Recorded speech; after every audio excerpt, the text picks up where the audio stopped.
The November election is just around the corner, and we have lots of state and local races to pay attention to. Running for Ohio's 59th district, Republican candidate Tex Fischer facing off against Democratic candidate Laura Schaefer. We are spending 5 minutes at 5 with candidates on the ballot this fall. We heard from Schaefer, and now we are joined by candidate Tex Fischer. Tex, thanks so much for being here. Thank you for having me. So you're a Valley native, you live in Boardman, and you are also working as a founding partner of a political consulting firm. You have been appointed to the Ohio House this past summer to replace Al Catrona's unexpired term. So what should we know about you, your experience in politics, and what led you to run for this seat? Sure. So I was born and raised in the city of Youngstown. I'm the son of a teacher, the grandson of an auto worker. I saw an opportunity to step up and serve my community, and I happily jumped at that. My experience as a small business owner has taught me a lot about what people in the Valley, what the state does that helps small business owners, what the state does that kind of hinders that economic development. I think it's given me a lot of perspective on what we can do at the state level better to help support those folks. So if you're elected, what would you want to tackle first? Absolutely. So I think the thing that I'm hearing the most from voters, door knocking, meeting them at community events, is property taxes. I'm a homeowner in Boardman. My property taxes have gone up exponentially over the last year. So, people on fixed income, senior citizens, they're struggling to keep up with those costs. So I think the number one issue we need to tackle right away is property tax reform. But generally speaking, I want to tackle the energy issues. I have a lot of experience in that realm. I was a national director for a nonprofit organization that dealt with energy and environmental issues for 3 years prior to going full on to being a small business owner and self-employment.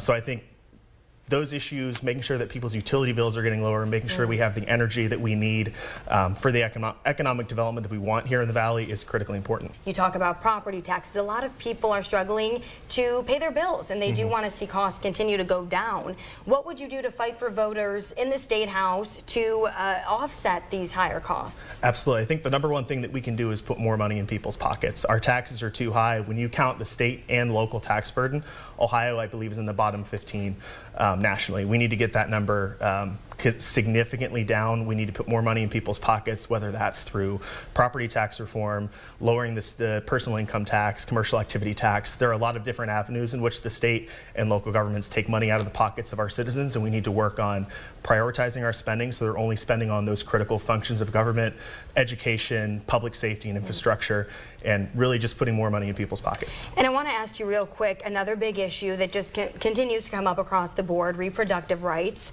Last November, a majority of Ohio voters did approve an amendment that guarantees rights to abortion, birth control, IVF, and miscarriage care.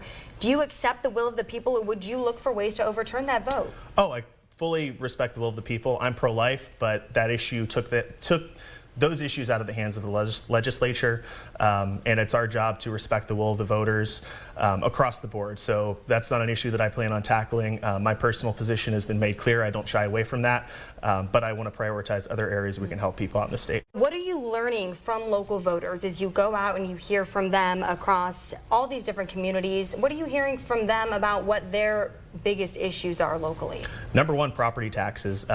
Property taxes and the cost of living. The cost of living issue, inflation, has hit everybody, every industry, every sector. Nobody is immune from the cost of inflation, and people are struggling to get by. Property taxes were just another added burden that people got hit with last year. So those are the two issues I'm hearing about the most. There are a number of bills in Columbus that we're working on to hopefully address the property tax issue, whether that's the way that those evaluations are phased in, or a constitutional amendment to cap the year-over-year property tax increases like our neighbors in Indiana have done, what Florida has done.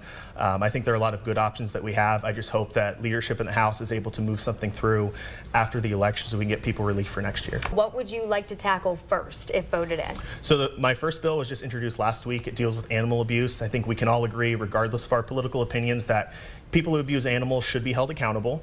That's not a partisan issue. There was a really unfortunate case of a man in Cuyahoga County that poured bleach on a stray kitten that he was trying to get out of his apartment building. Because of the way the law was written, he might get off with simply a misdemeanor charge. I think that's reprehensible. I have a dog and a cat, and I think a lot of people in this community love their pets and agree that people who abuse animals should be held accountable. Republican candidate for Ohio's 59th district, Tex Fischer, thank you so much for spending 5 minutes at 5 with us. Thank you for having me. And you can check out all of our Decision 2024 5 at 5 interviews with the candidates on WFMJ.com and the 21 News app. Just go to the Decision 2024 tab, and there you will find all of our coverage on local issues and races.